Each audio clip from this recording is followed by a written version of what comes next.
Bueno, vamos ahorita a nuestro último panel que tiene mucho que ver con esta actividad. Se llama El costo invisible de ser como nos dijeron. Y bueno, para hablar de esto nos acompaña otro viejo conocido, los sospechosos de siempre, David Colmenares, Managing Director de Allianz. Ahorita, ¿cómo es que es tu cargo? Porque estás estrenando cargo. Tengo dos cargos. Managing Director de Allianz Commercial Latinoamérica y CEO de Allianz Colombia. Que ese es nuevecito. Es nuevecito, estoy Es estrenando. nuevecito. Te recuperamos. Ahorita Gracias. vuelves a Exactamente. Colombia. Bienvenido. También Álvaro Rodríguez, empresario y presidente del grupo Ventura. Seguramente han visto el capítulo del podcast que grabó con Juan Pablo Raba. Y ahí han conocido un poco de él, pero ahora conoceremos más. Adelante, Álvaro, donde tú quieras sentarte, si quieres aquí al lado. Y Sebastián Blanco, creador de la comunidad @soypapá_de_Eli. Bienvenido, Sebastián. Adelante.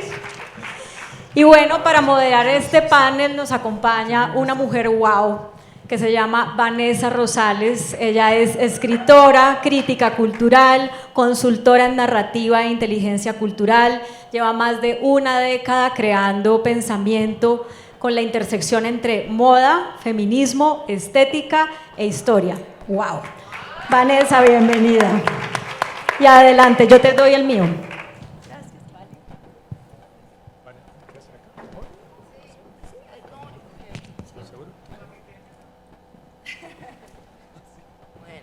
Buenos días. Bueno, yo me siento un poquito intimidada, a pesar de todo, pero muy contenta de estar en este espacio porque creo que uno de mis grandes líneas de pensamiento ha sido... Hola. Hola. No, ya, perdón, gracias. ¿Qué significa ser mujer? ¿Qué significa lo femenino? Y eso me ha llevado a pensar mucho en qué significa lo masculino.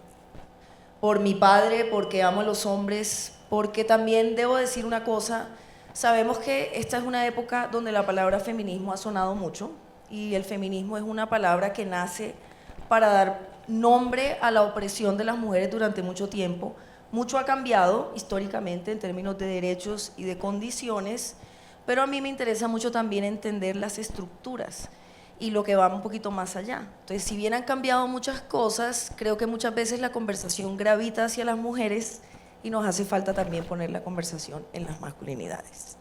Y el primer tema que quisiera explorar con ustedes es justamente ese, todo el tema de lo que significa, esto se está...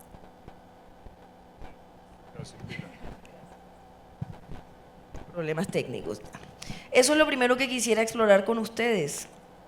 ¿Qué aprendieron que es lo masculino?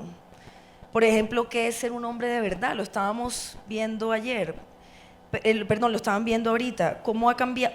¿Cuál es esa mayor transformación de visión que ustedes han tenido en los últimos años?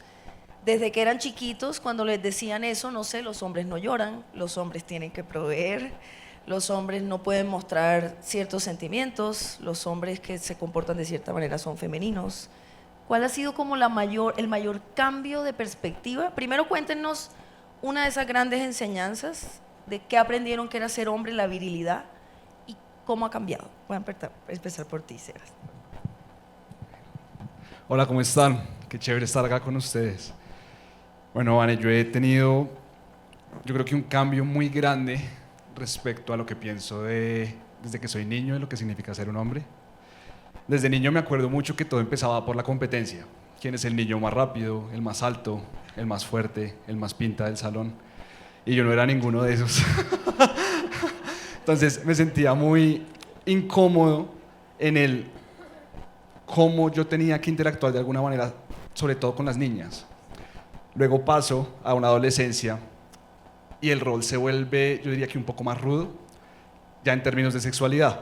Digamos que ahora se valoraba quién perdía primero la virginidad, cuál era el adolescente que iba a una fiesta y se daba más besos con niñas. Luego paso a ya ser, digamos que, parte del mundo laboral, y eso se traduce a, como bien decía Álvaro ahorita, quién hace más plata, quién la demuestra más, quién es capaz de generar más ingresos. Precisamente, y por lo menos en mi caso lo relacionaba mucho, en el cómo me ven las mujeres, ya no niñas, sino mujeres, y cómo puedo yo, de alguna manera, ser un buen partido para ellas. Pero lo que realmente cambió, digamos que esa perspectiva de cómo era ser hombre para mí, fue convertirme en papá. Yo soy papá de una niña, de Eli, por eso mi cuenta Soy Papá de Eli. Y digamos que el momento de su nacimiento era un momento atípico en lo que todos hemos vivido, por lo menos en la paternidad, y fue un nacimiento en pandemia. En ese momento, cuando mi hija nace, mi esposa tiene una preeclampsia posparto y estábamos completamente solos, pues precisamente estábamos aislados. Entonces paso yo a ser el cuidador principal tanto de mi esposa como de mi hija, y es ahí donde me doy cuenta y digo, esto es lo que normalmente viviría una mujer por su cuenta, porque el hombre no está normalmente, o no es lo típico, que el hombre permanezca los primeros 3, 4, 5 meses después de un parto en casa con su esposa y con su hija. Ahí es que me doy cuenta de que todo lo que me han dicho y sobre todo lo que vi en mi casa lo podía replantear, y es ahí desde donde nace lo que quiero compartir con otros hombres y por lo que creo mi cuenta hace 3 años, y es: los hombres nos han dicho una gran mentira, y es que no podemos ser cuidadores. Ahorita resoné mucho precisamente con lo que decía Nico y me di cuenta de eso, que yo también podía ser un lugar seguro para mi hija, ser un cuidador para ella, y es ahora como me defino como un hombre, como un cuidador. Ese es bravo. Ese es uno de los Pablo. Ese es uno de los grandes estereotipos de que los hombres viriles no cuidan, no tienen como la posibilidad, y se ha demostrado que una de las cosas que le quitan a los hombres desde chiquitos es la ternura. Como este tema de un niño después de cierta edad no debe llorar, no debe mostrar sentimientos porque es femenino. Esa también es como la cosa, ¿no? Que en el fondo lo que le dicen a los hombres es que lo peor que pueden ser es femeninos, de alguna manera, o sea, ser como mujeres. Eso es una de las cosas que yo estudio mucho. Pablo, cuéntanos tú. ¿Qué aprendiste que era ser viril y masculino y cómo ha cambiado eso para ti? Buenos días para todos, mis contertulios. Llego así porque acabo de pasar la fecha de fútbol y es más como lo que me siento cómodo. Yo les quiero primero que todo pedir disculpas, no es un tema que manejo. Cuando me invitaron pensé que iba a hablar de emprendimiento, de finanzas, que normalmente creo que genera un poco más de valor ahí. El tema emprendimiento femenino es algo que apoyo mucho. Después me mandaron las preguntas que no entendí. Ya creo que las hizo Vanessa, que es un poquito inteligente nomás. Entonces a mí me costó un poco trabajo entender las preguntas. Voy a intentar ser honesto, que es lo que estoy intentando hacer. No significa que haya cambiado mucho mi percepción o que hoy sea una mejor persona porque lo he trabajado, pero realmente no lo he trabajado tanto. Apenas estoy como raspando como esas primeras preguntas de cuestionar cosas que uno las tenía como muy claras. Entonces toda esa ignorancia de una vez me disculpo. Si llego a decir algo inapropiado también, yo intento ser cuidadoso, pero cuando soy honesto a veces la embarro en ese sentido. Entonces ya, el disclaimer hecho. ¿Cómo? Bueno, me van a regañar entonces. Bueno, entonces, la realidad, y yo sé que la respuesta del Banco Popular, perdón, se me fue el nombre, es súper bonita, ¿no? Pero la realidad es que los hombres todavía no estamos ahí, o por lo menos yo no, estoy demasiado lejos. Hoy entiendo que sentirse vulnerable es normal, debería ser normal, y debería ser normal uno compartir esa vulnerabilidad. No me siento cómodo todavía con eso, ni mucho menos, porque lo que yo recibí en mi casa, y esto no es para criticar a mis papás, ni mucho menos, pero lo primero es que el hombre debe proveer en la casa, 100%, y por eso yo respondo, y respondo con la verdad, lo que creo de corazón que es la misión del hombre, ¿no? Como el hombre proveedor. Lo segundo es,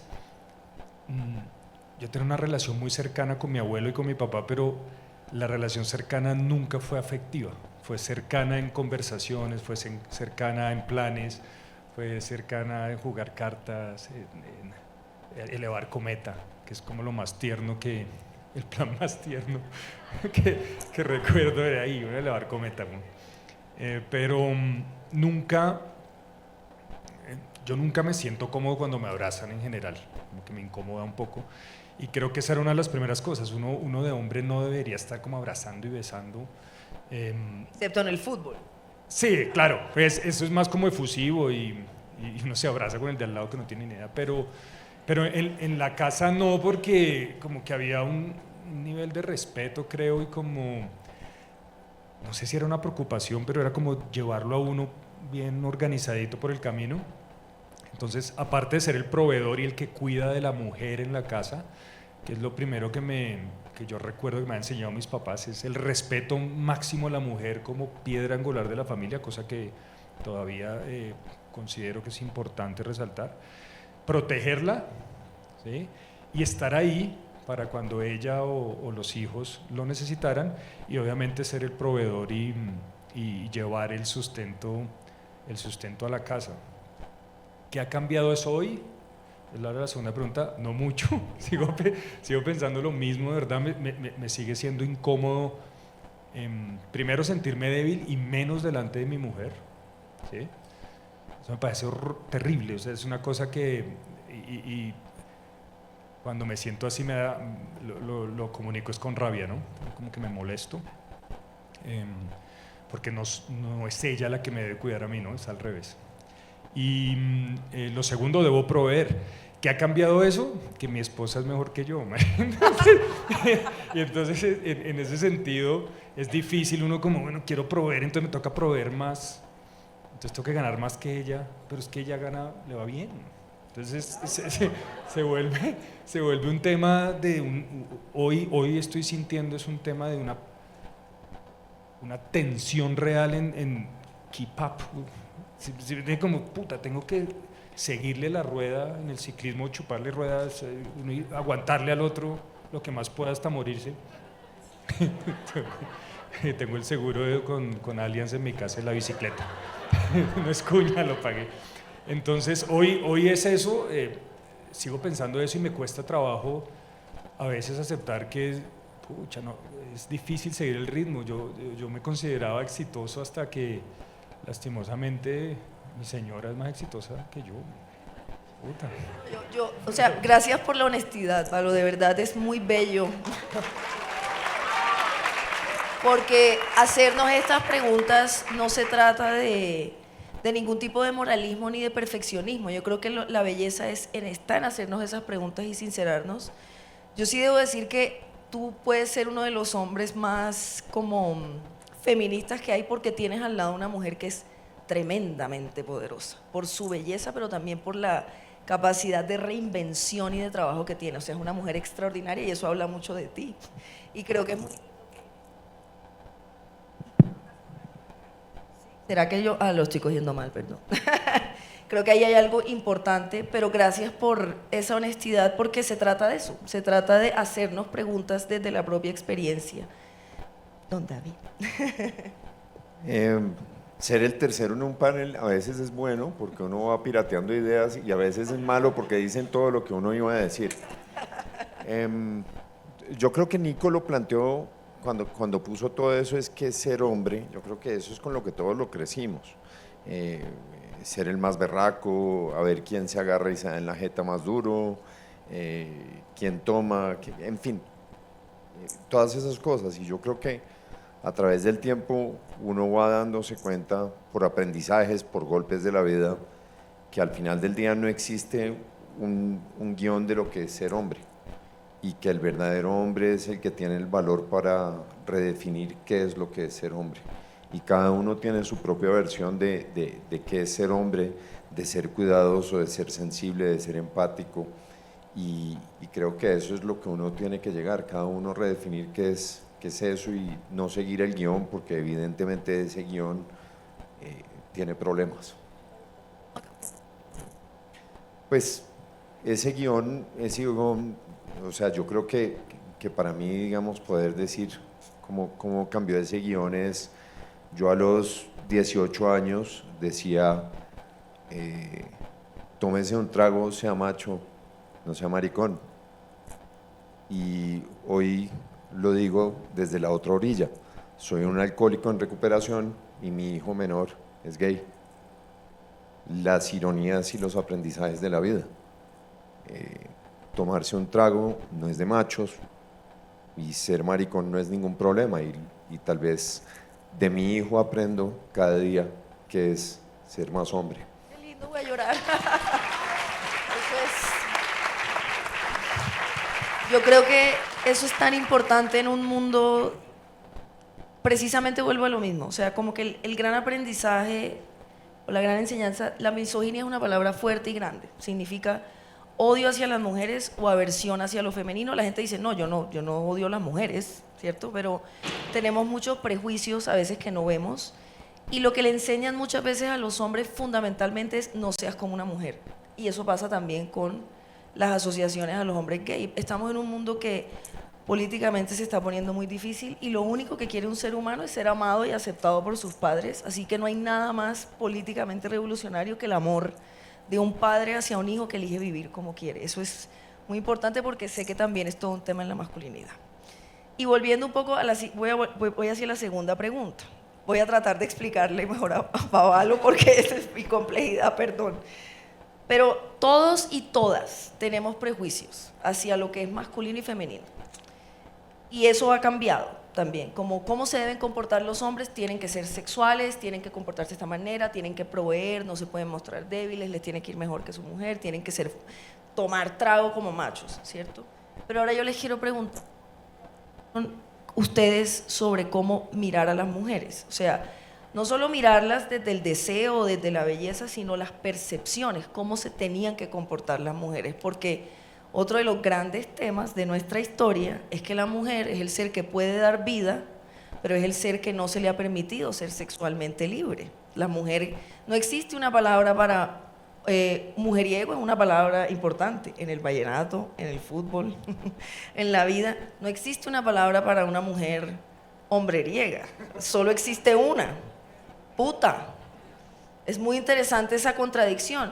Tanto hombres como mujeres aprendemos eso, que nuestras madres que nos traen al mundo a través de la sexualidad no pueden ser sexuales. Antes las mujeres tenían que llegar vírgenes, por ejemplo. Pero eso pasa en otras cosas, por ejemplo en el mundo del cuidado, en el mundo empresarial, en el mundo de la casa. ¿Qué aprendieron ustedes sobre lo femenino? Si yo les digo femenino, ¿con qué lo asocian?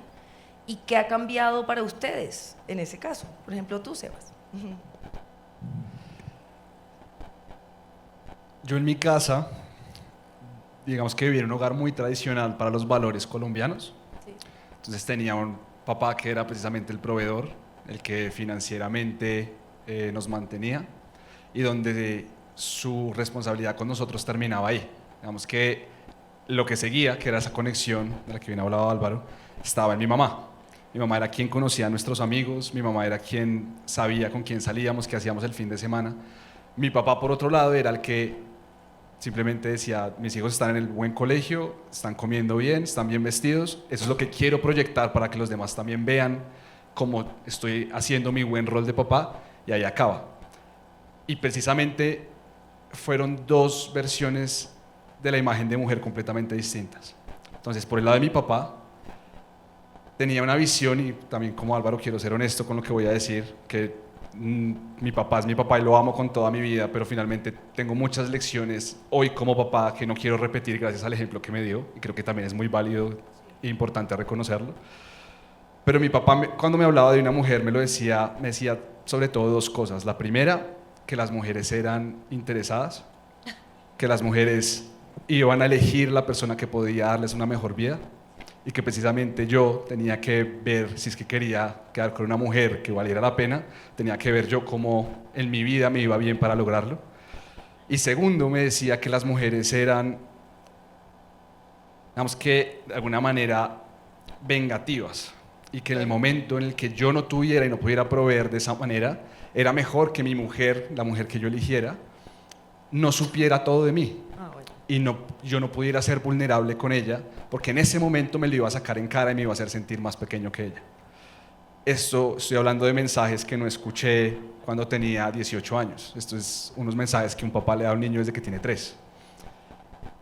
Por otro lado, está la parte de la sexualidad, como bien decía, y lo que me decía mi papá a mí era que, y voy a ser crudo con lo que voy a decir, es lo que no me comiera yo se lo iba a comer otro. Y que como hombre yo tenía que aprovechar las oportunidades que tuviera. Eso me hacía muchísimo ruido con la conexión que yo tenía con mi mamá, porque precisamente sentía mucha más afinidad con ella en cómo ella pensaba. Mi mamá a mí me decía que tenía que ser equipo con la mujer que yo eligiera, que tenía que ser detallista, que tenía que hacer sentir a esa mujer especial, pero era dos personas que amo y que son ejemplos diciéndome mensajes completamente contradictorios y no sabía cómo manejarlo. A eso se le suma, nosotros somos 3 hijos, yo soy el mayor, mi hermano que sigue y luego mi hermana es la menor, que en el mismo hogar veía una doble moral enorme y nuevamente el machismo estaba por parte de mi papá y de mi mamá. A mi hermana, mientras a mí me decían que saliera y rumbeara y deshiciera, a mi hermana le decían, como bien decías, que ella tenía que hacerse respetar, que ella nunca podía mostrar que era una persona sexual o que, mejor dicho, tenía que tener novio hasta que se casara. Y mi mamá le decía que una mujer valía por cómo se veía. Una mujer tenía que ser ordenada, tenía que ser limpia, tenía que saber cocinar, y a mi hermano y a mí nunca nos dijeron eso. Es hasta que conozco a mi esposa, donde yo tengo el primer acercamiento, mi esposa es psicóloga, donde yo tengo el primer acercamiento a lo que es ir a terapia, porque en mi casa eso no se vivía, la terapia era para locos. Y es ahí donde empecé, digamos que a hacerme todo este tipo de preguntas, sobre todo a quién era ella, porque empecé a tener muchos problemas con ella, incluso de novio, porque veníamos de 2 hogares completamente distintos. A ella le dieron todo el poder en su casa para tener una voz y en mi casa las mujeres no la tenían. Y que ella me lo demostrara de esa manera tan fuerte, para mí hacía un cortocircuito. Cuando voy a terapia me doy cuenta de que puedo redefinir la manera como, no solamente como yo como hombre, sino como las mujeres son en el mundo, y es ahí donde pues, yo creo que vivo de una manera mucho más feliz, liberándome de eso. ¡Qué lindo! Es que también lo que suele pasar muchas veces, y yo siempre pongo el ejemplo del fútbol, es que a los hombres les enseñan desde chiquitos a identificarse entre ellos. Entonces por eso también sufren tanto en el fútbol, porque es que sufren y lloran, porque se están identificando con el jugador. Pero el mensaje que reciben es que no se identifiquen con las mujeres son mujeres, no son como seres humanos. Eso también pasa por muchas cosas, los grandes héroes, la cultura, los escritores, todo eso ha cambiado, pero es el tema de identificarse con las mujeres lo que está en el fondo de las cosas. Y ahora te pregunto a ti, Valo, ¿cuáles fueron esos aprendizajes que tú también tuviste de lo que es lo femenino y que ha cambiado? Ya diste una pista, porque tienes una mujer extraordinaria. Yo me muero por Laura Tobón porque la admiro y la respeto mucho por muchas razones. Además no sé qué hace para ser más divina cada día, la verdad. Pero también estás frente, claro, sí. Tienes como... Tengo buena mano. Es el comentario más machista que uno puede decir, no, perdón. Tengo buena mano. ¿Para qué me invitan? Pero sí, cuéntanos tú. Porque claro, estás casado con una mujer que es tremendamente hermosa, pero ella también desafía muchas cosas de la mujer hermosa tradicional. Voy a intentar responder la pregunta, para mí es compleja entenderla. Esa primera te la contesto rápido porque esa es más fácil. Todos mis amigos, oiga, pero ¿usted cómo hace? ¿Usted no le da susto? Ya viaja tanto, 20 días sola, y puta, cualquier tipo le puede caer, y pues, sí, yo sé. Pero también sé que los hombres somos muy cobardes. Y entonces lo que no saben la mayoría de hombres es que esa mujer, son muy poquitos los que tienen pantalones para acercársele. Entonces uno va tranquilo y uno sabe que uno es gallina con eso. Si una mujer es mejor que uno, no busca, me voy por otro ladito. Entonces al final, creo que el éxito de la mujer casi que las va aislando de esas posibilidades. Y entonces yo aprendí eso. Digo, no, yo tranquilo, que nadie es capaz de hablarle. Lo mío fue ahí un chiripazo ahí de mi hermana, más que todo, que la conocía y me abrió el espacio. Si no, pues probablemente nunca hubiera sido capaz de irle a hablar, con el mismo temor de cualquier hombre. y ahora volviendo al tema de lo de la familia, ¿no? Yo no tengo muchos recuerdos de mi infancia, no sé por qué, lo que yo les decía a Vanessa, qué mamero no estar escarbando tanto, quién sabe uno qué se encuentra.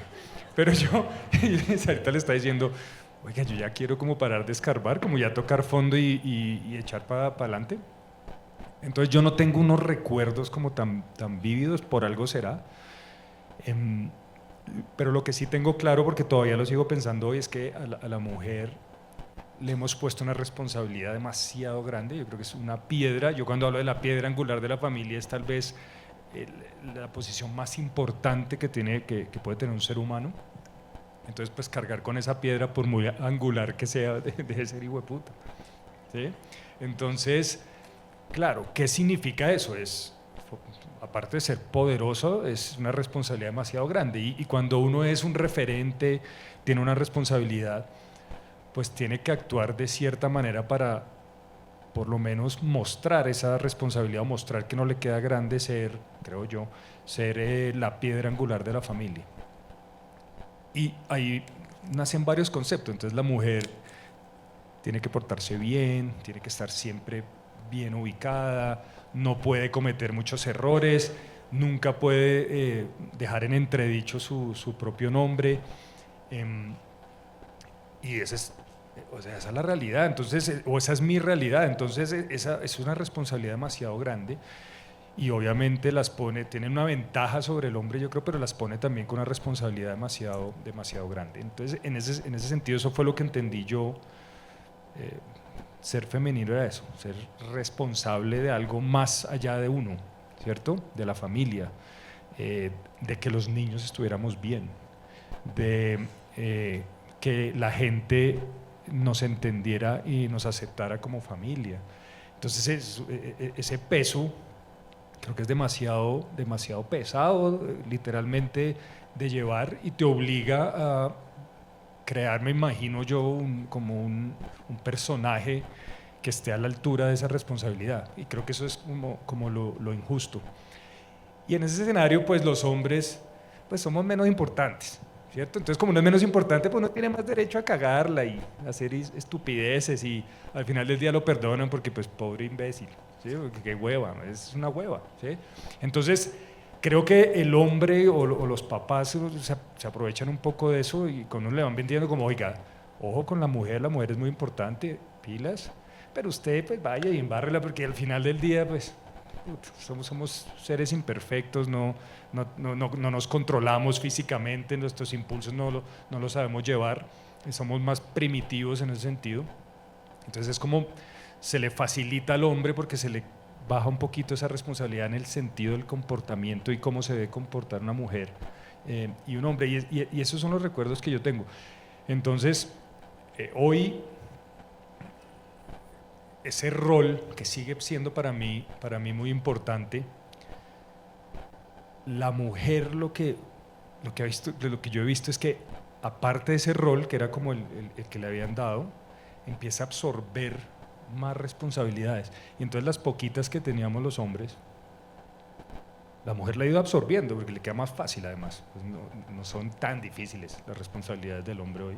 Entonces la mujer, de su posición, que es más centrada, más pensante, va absorbiendo temas, y eso para un hombre es muy duro, ¿sí? Y creo que es ahí donde uno tiene que empezar a poner a prueba todos esos conceptos que tiene, porque entonces te quedaste como proveedor, pero ya no eres el proveedor necesariamente. Por eso estas conversaciones son tan importantes, porque como a los hombres muchas veces les enseñan que no hablar, o sea, colectivamente, históricamente ha habido muchos cambios que generan ansiedad, como eso. Antes las mujeres tenían los dos, los roles eran muy esperados, no se salían de los marcos, y eso ha generado muchas preguntas que a veces los hombres, por las dinámicas que son enseñados en ellos, no se sientan a hablar de eso. Oiga, ¿qué significa que mi esposa gane más?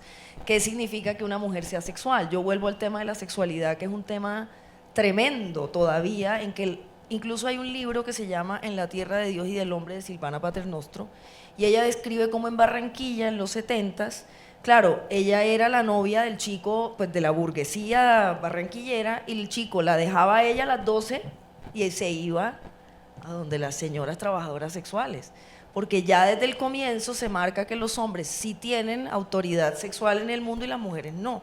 Eso es muy interesante de pensarlo y de preguntarnos por qué nos incomoda tanto, don David, sobre lo femenino y la... Uf.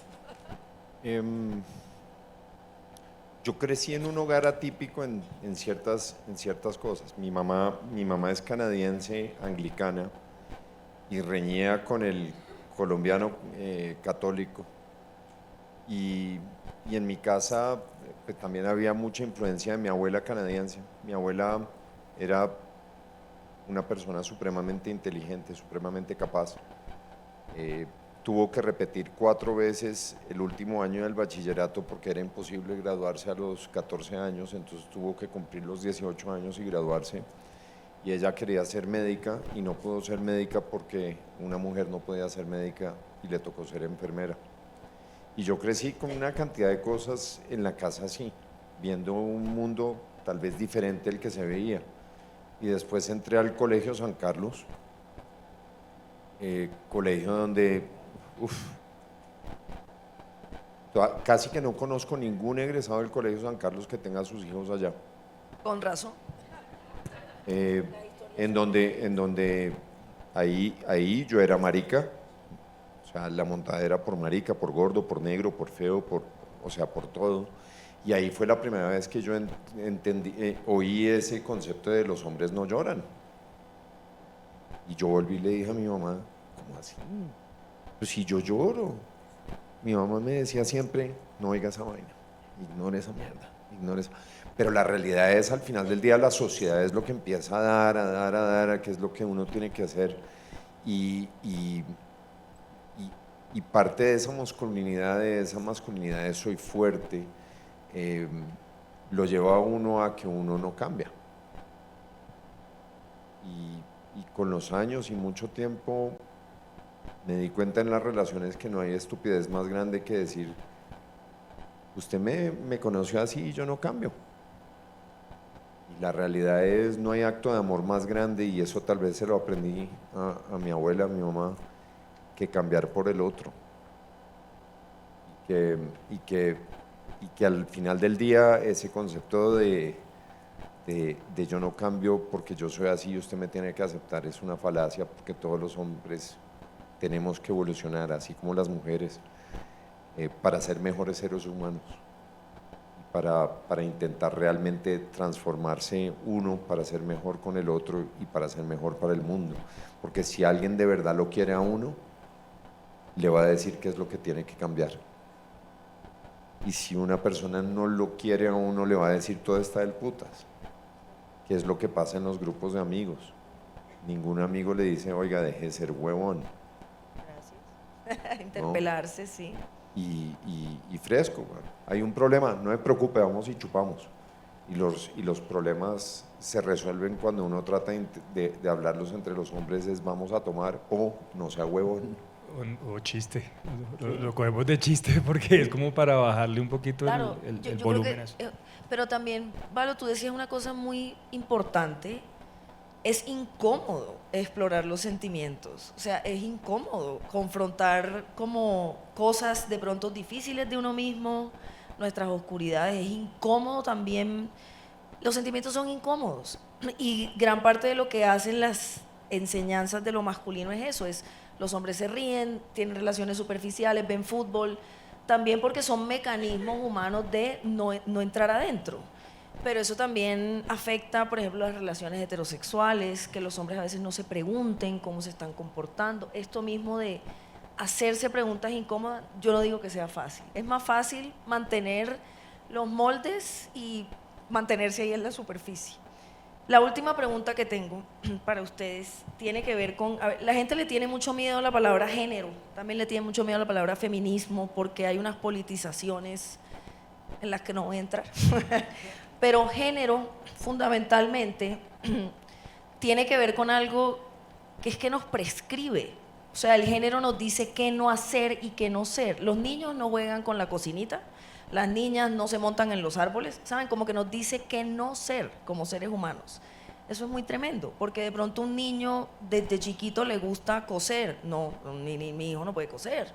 la niña le gusta el fútbol. No, las niñas no pueden jugar fútbol. ¿Sí me entienden? O sea, el género lo que hace es decirnos que no ser, nos prescribe, nos limita, no nos deja hacer lo que queramos independiente de las etiquetas.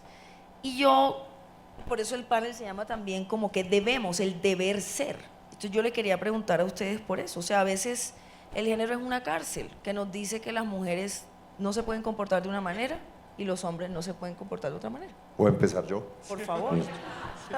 Esto algo hijacking rápido. Yo creo que una de las cosas más lindas que he descubierto en los últimos años de mi vida ha sido que el mundo va a ser y sería totalmente distinto si cada cual hace lo que lo apasiona y lo que quiere ser De acuerdo. y con lo que sueña. Y digamos nosotros como empresarios que estamos acá, lo que tenemos que generar y garantizar en nuestras empresas son espacios seguros donde todo el mundo pueda hacer lo que sea. Desde fresco, véngase vestido, uno puede poner ciertas reglas, o sea, sin camisetas de fútbol, religión, política, y sin el jean de Laura se te ve la tanga.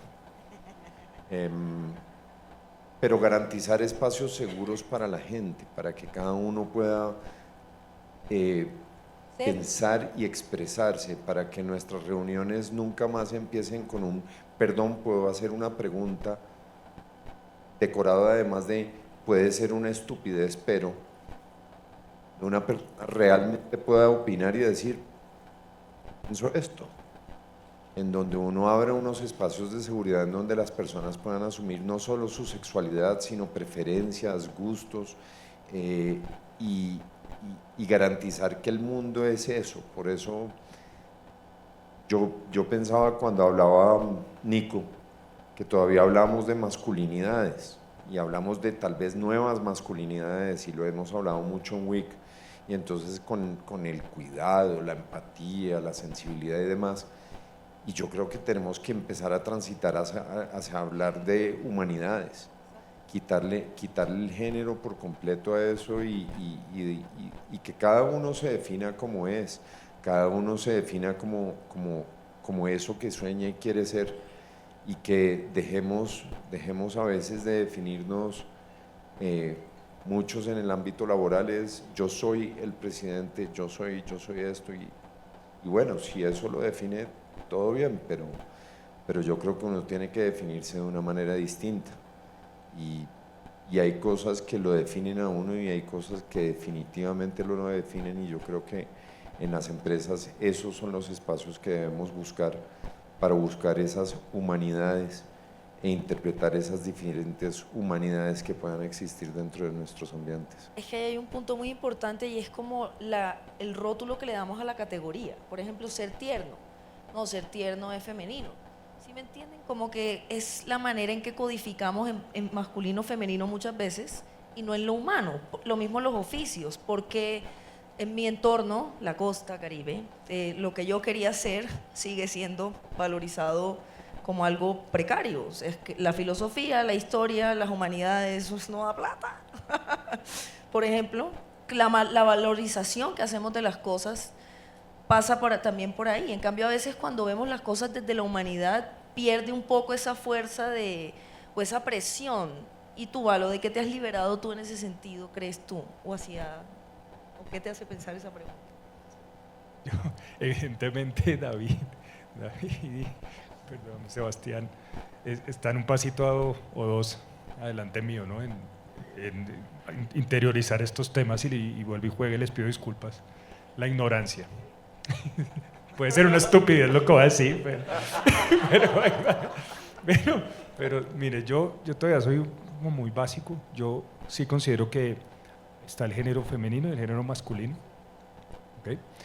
Creo que en lo que hay que trabajar es cómo se tumban un poquito esas barreras que hemos creado entre los dos géneros para poder convivir de una manera más tranquila, donde uno pueda desarrollarse en lo que se siente a gusto, en lo que cree que genera valor. Yo todavía no estoy ahí, ¿sí? Me cuesta mucho trabajo. Probablemente yo no sé si ya después uno de los 40 años metiéndose algo en la cabeza, no sé si necesito 40 más para quitárselo. Entonces tampoco pretender que ya entendí, ¿no? Voy a evolucionar, sea tan fácil. Creo que la paternidad es algo que le ayuda a uno un poco. Yo adoro a mi hijo y yo quisiera consentirlo más, pero hay algo que inmediatamente, y con esto quiero responder lo de las cárceles, voy a la pregunta. Hay algo que me impide, porque mi responsabilidad es la disciplina, el hábito, el desarrollo físico, el desarrollo no emocional, sino el desarrollo mental, por decirlo de una forma. Pero a veces envidio, yo veo la relación que tiene mi esposa con mi hijo y yo digo, ay, ojalá yo pudiera, y yo a veces intento, pero que eso que le sale uno mal, como que no, entonces suena falso esto. El otro día Laura viaja, ¿no? Mucho. Y entonces es evidente el cambio en la personalidad de mi hijo cuando está la mamá y cuando no está. Cuando no está, él es un relojito, se acuesta a las 7:30 de la noche, se levanta, vamos a desayunar, muy tranquilo, no hace pataletas, no llora. Y yo eso lo consideraba como algo bueno. Lleve conmigo, pucha, el pelado lo llevo. Y llegaba la hora y un desorden y no me quiero ir a dormir y llorando. Y al principio y aquí veo la evolución de las cárceles que veo yo al principio decía que con Laura se está malcriando a mi hijo. Y después me di cuenta es que mi hijo es realmente él cuando está Laura. Y cuando está conmigo es como que él es más inteligente que uno, los niños, como es, ok, voy a hacer como usted quiere que sea mientras vuelve mi mamá. Y eso ha sido muy doloroso para mí. El otro día me dijo, papá, arrúnchame. Y yo como, pucha, no toco el pecho, espalda, le pongo el brazo o la manito. Entonces intenté como darle un abrazo y me dijo, no, pero si no es un arrunche. Y yo no, intento, bueno, no, tranquilo papá. Como que se corrió. Y yo, puta, yo quisiera, y yo los veo a ellos dos arrunchados, y yo, qué delicia, que me arruncharan así a mí o que yo pudiera arrunchar hacia mi hijo. Y ahí es donde yo creo que siento que yo puedo empezar a evolucionar un poco en mi vida y creo que sería el primer paso para la mayoría de hombres que todavía no estamos ahí. No porque no queramos, sino porque somos realmente incapaces. Para mí es muy doloroso sentirme vulnerable al lado de mi esposa, muy. Aceptarle que tengo un mal año, que este año no me ha ido bien, ¿sí? Y verla a ella brillar, y entonces uno, no me callo porque va y de pronto me deja porque ya no estoy al nivel de ella. Ese miedo de su papá, pues yo lo tengo. Yo no me acuerdo que mi papá me lo haya dicho, pero lo tengo. Ahí está, esta vieja me va a dejar, apenitas yo no pueda proveerle en la casa lo suficiente, va para afuera. Pues estoy cagado, no estoy diciendo que Laura sea una mala persona, es una cosa mía, es un temor mío. Entonces, si yo lograra, por lo menos en esta vida, empezar no a ver más allá de los géneros ni nada de eso, que creo que no soy lo suficientemente evolucionado como ser humano para llegar a eso, pero sí empezarle a bajar un poquito esos muros que tenemos entre géneros y empezar uno como a compartir responsabilidades, experiencia, dedicarse de pronto a lo que uno verdaderamente quiere ser. Fíjate, quiero tener una relación cercana con mi hijo, ¿sí? Y de pronto Laura, que viaja más, que provea. ¿Será? Pero ¿seré capaz? Pero si uno puede empezar a lograr, y la paternidad creo que es, tener un hijo creo que es el camino, porque por lo menos de pronto él más adelante no va a tener esos complejos que tengo yo, y no va a tener esos muros que no lo dejan ver un poquito más allá de lo obvio, más allá de lo importante, y creo que es la forma que me he visto, ok, estas son las cárceles en las que estoy, está bien, sé que no lo hicieron por mal probablemente las personas que me rodearon, que me construyeron los muros, pero ya de pronto es responsabilidad mía empezar a tumbarlos de a poquito, e ir mostrando, ir viendo un poquito más allá y de pronto empezar a disfrutar más esa relación entre hombre y mujer desde un nivel un poquito más profundo. Pero además es muy bello, bravo, bravo, bravo. Es muy bello lo que dices porque mira que esas son las cárceles que también tienen los hombres, que es uno de mis grandes temas como el de Nico, de entender cómo el género encarcela a los hombres. Y una de las cosas que yo creo que, y lo dije ahorita, le roban a los niños, a los varones, es la ternura, es la cercanía, es el afecto, es como eso, es apapáchame, arrúnchame. Ojalá logres, porque yo estoy segura que lo que más queremos, yo sé que cuando todos volvemos a nuestra infancia, nos acordamos más de esas minucias, de cómo nos sentimos abrazados, acogidos, aceptados y amados, pero lo lindo, Valo, es que es hacerse las preguntas. No hay que llegar ni a una categoría teórica. Perdón, es que no se envuelve una cosa que me dijo ayer Laura.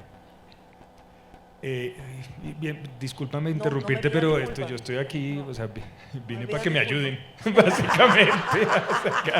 Te voy a aprovechar la terapia gratis. La otra está cara. Esa es otra y uno dice, bueno, ¿y hasta cuándo? Ayer Laura, yo le iba a decir, porque obviamente acaba de llegar, estuvo en China y se fue como casi 20 días. Y volvió y Luca está, pero parado de cabeza, ¿no? Ya no lo controla nadie, entonces me toca ponerme bravo a mí. Y entonces le iba a decir, oye, ven, quiero comentarte esto que les acabo de comentar, yo no se lo he dicho a Laura, yo no soy capaz de decirle, no, yo mira que yo quisiera arruncharlo, pero y yo siento que él es, pues me da pena. Ay, No se lo he dicho y me queda más fácil aquí a gente que no me está mirando, que no me conoce de pronto tanto.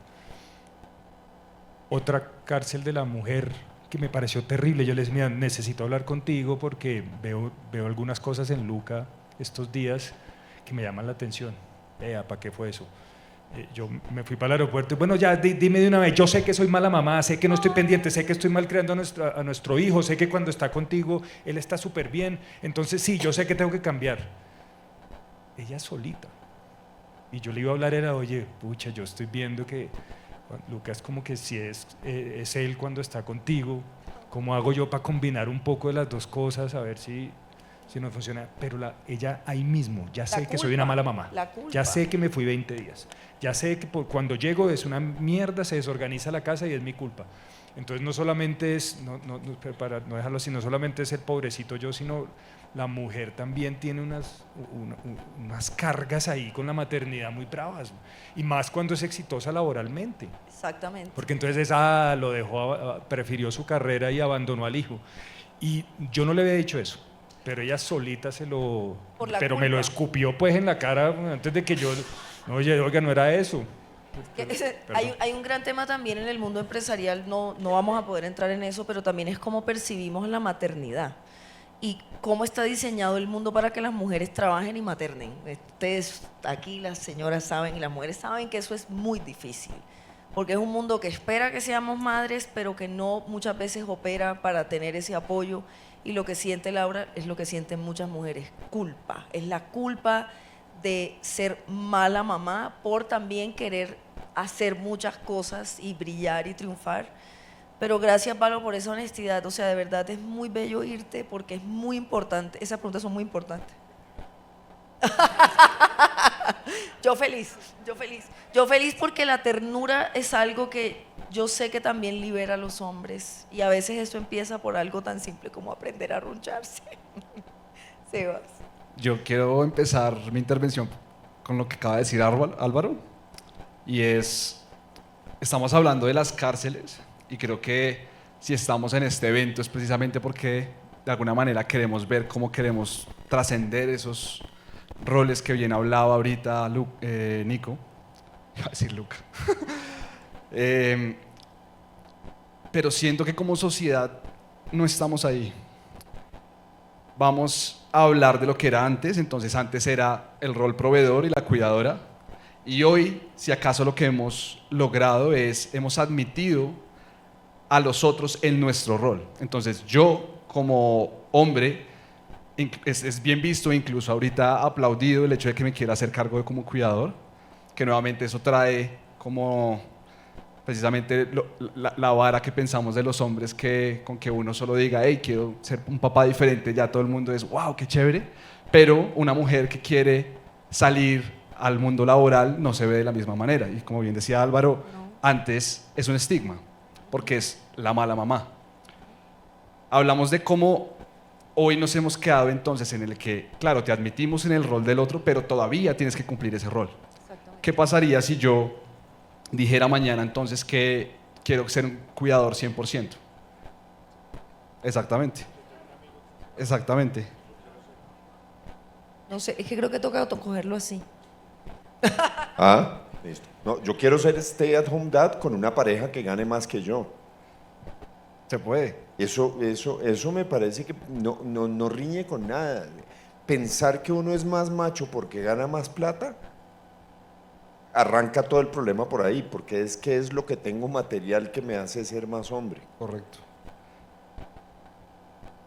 No. No lo es, para nada. No, pero conseguir una pareja con más plata es fácil. No, No, tampoco. ¿No? yo lo que creo que dice Sebas, que es lo que me interesa mucho a mí, es lo que le decía al principio. Hay cambios en las condiciones, en los derechos, en las estructuras, o sea, muchos. Nuestras abuelas vivían de una manera y nuestros abuelos y nosotros de otra. De acuerdo. Pero permanecen muchas cosas simbólicas. Eso, como no son solo los derechos, no son, si me entiendes, no es solo lo público, es cómo percibimos las cosas, cómo las vivimos, o sea, lo estructural, mejor dicho. Correcto. Entonces, claro, esos estigmas es lo que pasa con la sexualidad todavía. Aquí seguimos, no existe una palabra para mujeriego en mujer, solo hay una. Ya, eso quería llegar precisamente es ahora cómo crío a mi hija. Porque si ese estigma está en mí, ¿qué voy a hacer yo para que ella no crezca para tener exactamente lo mismo que yo tengo hoy? Ahorita que Álvaro estaba hablando, yo cuando fui a tener a Elena, yo siempre me prometí, precisamente por lo que les contaba respecto a la doble moral con la que se crió en la casa de mis papás, yo siempre dije, en la medida de lo posible, quiero que si tengo un hijo o una hija, las lecciones sean las mismas, el mensaje sea el mismo. Y tuve una hija. Pero escuchando a Álvaro, me pongo a pensar, si hubiera tenido un hijo el día que lo tenga, ¿qué tan difícil va a ser llevar a cabo esa promesa? Porque es diferente que mi hija se quiera poner una camiseta de Spider-Man a que mi hijo quiera salir con la camiseta rosada de Barbie. Y es completamente distinto a los ojos de la sociedad, precisamente por el mismo machismo que estamos hablando. Entonces, si estamos hablando de cárceles, creo que ahí hay una muy grande. Y es una como criador, que en este momento todavía no me he visto enfrentado. Quiero pensar que tengo las herramientas para moverlo en ese momento, pero sí siento que va a ser un tema, no porque me parezca a mí que la camiseta de Barbie sea mala, para mí no tiene ningún tipo de connotación, pero sí va a ser un tema en el momento de que salga por la puerta de mi casa, el cómo los demás sé que están viendo a mi hijo por ponerse esa camiseta y lo que están pensando de mí como papá por permitirlo. Y creo que es una cárcel muy, muy grande Muy eso. fuerte. Y recuerden lo que, o sea, traten de recordar lo que yo, esto es lo que yo he descubierto en mis estudios, es que el miedo es a que los hombres sean como las mujeres, a que sean femeninos, y eso es muy perverso. Y eso es lo que pasa con la sexualidad. Y eso es tenaz, porque se supone que todos venimos de una mujer. O sea, eso es muy loco también de la misoginia, o sea, a todos nos parió una mujer. Pero cuando un ser es femenino, es un problema. En menor, ¿sí me entienden? Como puede ser eso, un niño que quiere ponerse algo rosado, puede ser un hombre que ama a otros hombres, puede ser un hombre que siente que no nació en el cuerpo que es, pero que quiera ser mujer o que sea femenino es lo que los perturba. Eso es muy interesante y loco de ver. Y yo sé que, o sea, la belleza de esto, creo yo, es que no tenemos las respuestas. Esto es un proceso histórico, estamos en eso. Y yo creo que se trata de hacernos estas preguntas y de verdad muchas gracias por abrir este espacio a ustedes. Para mí esto es demasiado importante porque yo he sido una estudiosa del tema de las mujeres, pero este para mí es uno de los temas más urgentes en lo político. Lo político no es solamente a quién elegimos, ¿saben? Lo político es cómo nos tratamos en la vida. Eso es lo más político en realidad. Entonces, gracias por su honestidad y por estar dispuestos a hablar de estos temas. Muchas gracias.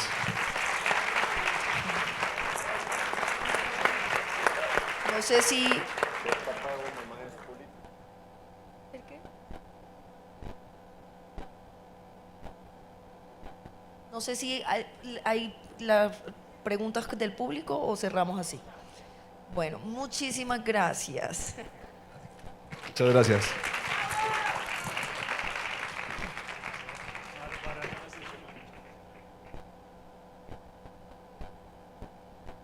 Bueno, muchísimas gracias a Sebastián, a Álvaro, a David, a Vanessa. Yo quisiera que se quedaran hablando el resto de la tarde porque realmente no fue solamente un panel muy poderoso en materia de los mensajes que nos dieron, sino que fue muy entretenido.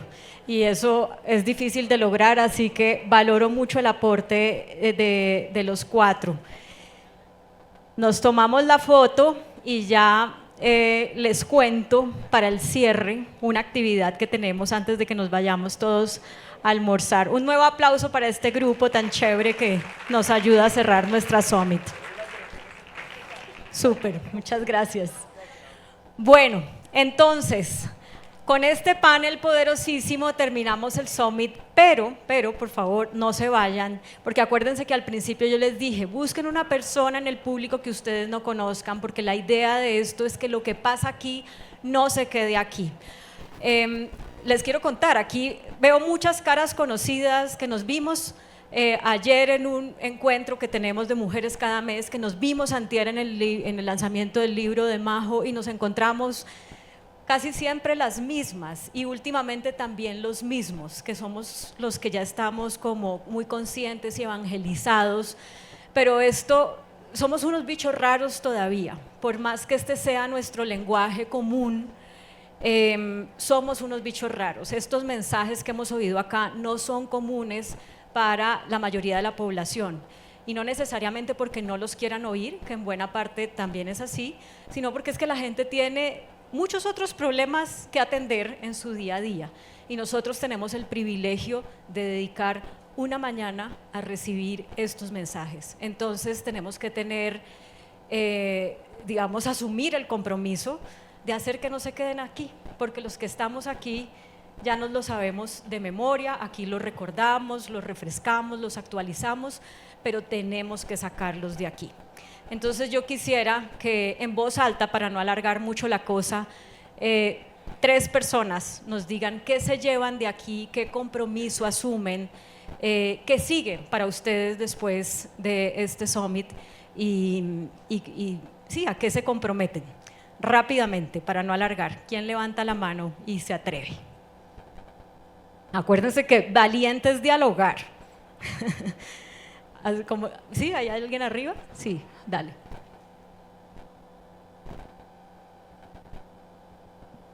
Hola a todos, qué pena aquí tomarme la palabra, pero quiero decirles que me llevo un mensaje que me deja pensando esta cumbre y es el de, primero, unir como el primer panel con el último y es el de escuchar, el de ser valientes y abiertos a escuchar las otras posiciones. Fíjense que aquí todas siempre estamos pensando, como dice Claudia, estamos evangelizados, ya conocemos el mensaje, pero ¿qué pasa con los que tienen una posición distinta, con los que ven este empoderamiento femenino de verdad como un desafío? ¿Cómo hablamos entre todos y nos escuchamos? Entonces ese es como el mensaje que me llevo, es que abrámonos a que de pronto no tenemos razón en todo, de pronto tenemos que escuchar esas posiciones y aceptar ciertas diferencias y construir una equidad con base también en el reconocimiento de esas diferencias.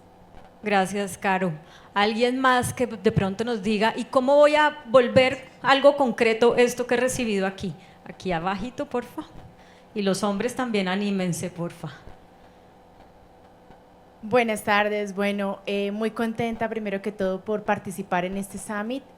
Yo creo que lo que me llevo hoy de aquí es que para conseguir la equidad de género, para conseguir una equidad humana, más que de género, porque estábamos precisamente hablando de esas cárceles que nos impone el género, es muy importante cada vez más la participación masculina de los hombres. Agradezco hoy escuchar a tantos hombres expresando su vulnerabilidad, entonces creo que el trabajo de nosotras también, en parte como mujeres, es propiciar espacios en donde más hombres puedan escucharnos y donde vean también espacios seguros para que ellos puedan expresarse y puedan ver que no van a ser juzgados ni van a ser menos hombres por ser sensibles. Entonces eso me llevo hoy. Muchas gracias. Y allá arriba tenemos también una última intervención. De todas maneras, la invitación para todos y todas es que nos pongamos esa tarea. ¿Cómo vamos a convertir esto en proyectos, en ideas, en conversaciones que nos Gracias, ayuden a Claudia. evolucionar? Hola, gracias, Claudia. Víctor Malagón, miembro muy orgulloso de WIC, Hombres por la Equidad. Me voy con muchas enseñanzas. La primera es que no debemos asumir prejuicios para tener espacios seguros. La segunda, que este es un tema de todos nosotros y nos compete a todos, y por lo tanto no angustias para avanzar con naturalidad en la transformación cultural. Y la tercera, que esto no es cuestión de aptitud, sino de actitud. Muchas gracias a WIC por este esfuerzo. Gracias, Víctor. Bueno, pues dense un aplauso a ustedes por haberse dedicado esta mañana a recibir este conocimiento. Natalia González, directora ejecutiva de WIC, nos tiene un mensaje para cerrar, pero antes de eso quiero decir que hace años estaba que entraba a WIC y por fin este año ya pude entrar, y para mí es un motivo de orgullo ser ahora una WIC, haber sido su conductora en este evento y facilitar estos diálogos, estas conversaciones que son lo que necesitamos para seguir avanzando. Así que gracias a quienes insistieron para que estuviera aquí. Natalia. Claudia, a ti gracias. A todos quienes hicieron posible este espacio, 1.000.000 de gracias. Esto justamente es lo que queremos lograr cuando hablamos de elevar la conciencia, tener comentarios como el de Óscar hace un rato que nos decía, hoy pienso diferente, oír a estos hombres maravillosos compartirnos desde la realidad y desde la vulnerabilidad cómo realmente piensan, tener la oportunidad de oír a Nico contarnos y enseñarnos de temas tan valiosos como los que nos contó, hablar de cifras, de datos, de lo que nos preocupa y por supuesto valientes dialogar, que fue nuestro primer espacio. Llevar a cabo estos espacios no es fácil, y por eso quiero agradecerle no solamente a nuestros patrocinadores, sino a todas las personas que hacen posible que esto ocurra. Tras bambalinas pasan muchísimas cosas, no solamente curar el contenido, los espacios, agradecerle a Scandia la generosidad en darnos este lugar y esta oportunidad de tenerlos a todos ustedes acá, pero agradecerles sobre todo a ustedes que hicieron prioritario este momento en su agenda. Todos tenemos muchas responsabilidades y muchas cosas por hacer, y más cuando ocupamos cargos de liderazgo en organizaciones, pero ustedes quisieron regalarse esta mañana de hoy para oírnos, y para mí eso es un regalo. Así que les agradezco enormemente, y por supuesto al equipo maravilloso de WIC, que sin ustedes, pues por supuesto nada de esto existiría. Tali, Lina, Adriana, Lili, Joha, todo nuestro equipo que está detrás haciendo posible cada momento, y Publicis, quien hizo posible el montaje del día de hoy. Así que 1.000.000 de gracias a todos, a nuestras WIC, a nuestros WIC y a todo nuestro equipo maravilloso. Y a ti, Claudia, por haber